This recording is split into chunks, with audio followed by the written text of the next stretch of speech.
spent a lot of time in prayer, and you know, the Lord really was faithful and answered prayer because, you know, the record's great and it came out so smoothly. Like everything just went perfect. After a lot of hard times and after a lot of struggle, things started to pick up, and I really wanted people to hear that we were not going anywhere and that we were fighting. And I think that that's something that's really present in the record, is sort of that fighting energy. And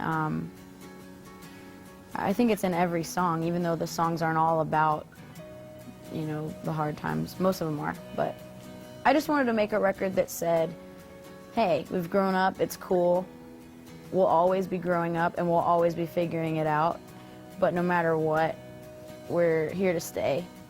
I started writing for this album probably midway through the Riot album cycle. It was just at random times on the road. I can remember like our song Feeling Sorry. I started writing that riff in the middle of the Jimmy Eat World tour, and it just came to me one day on the bus.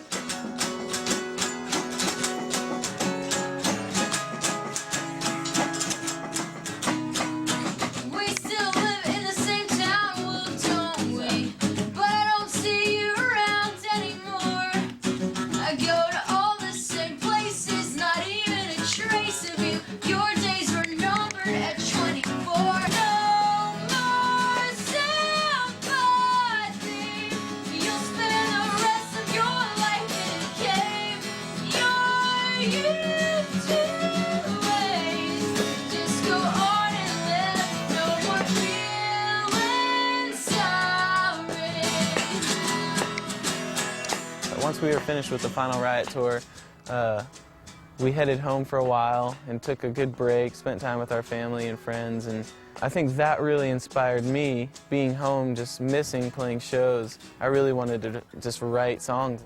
Josh is an amazing writer. He has endless creativity, and a lot of the way Josh is kind of weird, because you'll sit there and he won't look like he has an idea for anything, and then out of nowhere he'll just start but he won't even tell you about something that is so awesome. He'll just start playing it and wait to hear what you say about it. He can write any kind of music, any kind of, it has totally different vibes and stuff like that.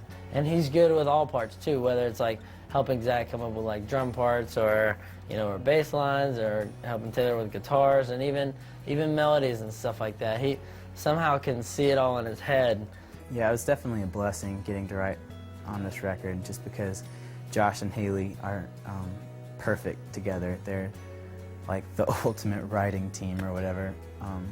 But it was really cool. I feel like I was almost just in the right places at the right times, and was able to have input and, you know, creative ideas on some songs. Haley would come over and write, and some days we would have absolutely nothing, and other days we would just nail a song in one hour, and it's just amazing. Once again, Haley has written about life experiences, and I really feel like anybody can connect with what's on this record, and at the same time, like, not only will they feel like, yeah, I've been through that too, but I feel like she kind of offers hope in her lyrics just by, you know, putting some positive lyrics in there as well. Haley's lyrics are awesome. They're some of my favorite lyrics that I ever hear anyone write or sing or anything, because it's always really what she's going through, and I think that's why so many people relate to everything she writes about, is because it's real and it happens to everyone, you know? Haley's lyrics for this record are pretty personal as far as the band goes. It's and kind of touchy, and it was definitely groundbreaking, I think, for our band, because she wrote a lot of the songs about us and how we made her feel unwanted and kind of like a reject, which, you know, is definitely really personal. But when we heard those lyrics, we're like, you know, it's basically her kind of venting about us to us, and it was groundbreaking, because without the song being written I don't think we would have ever talked about it and really worked it out. This record's been a lot about our relationship as a band and struggles with friendships, and a lot about growing up just because we're at that age, you know. I feel like it's really us at a very honest state, and we're not trying to pretend to be something that we're not. So once Haley and I kind of got a few songs down, we rented out a rehearsal space in Franklin, and the four guys would just go jam on songs every day, and Haley would come in a little later just so we would have something for her to sing to.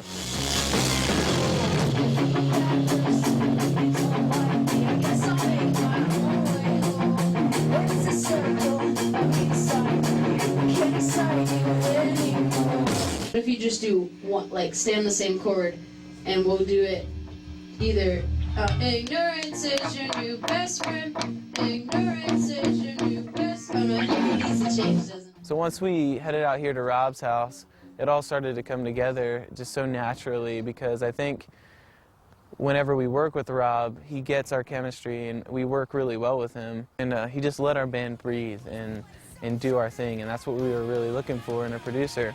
We made the journey to Malibu, or Calabasas, really, and recorded out there for what we thought was going to be a really long time. It ended up being 5 weeks, and that's because Rob is the man, and he was fun.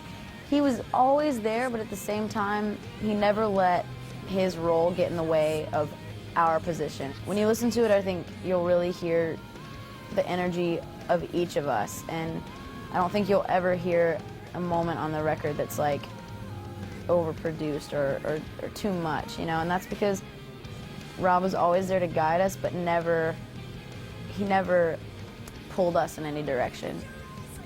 He was great. I would definitely work with him again. He's awesome.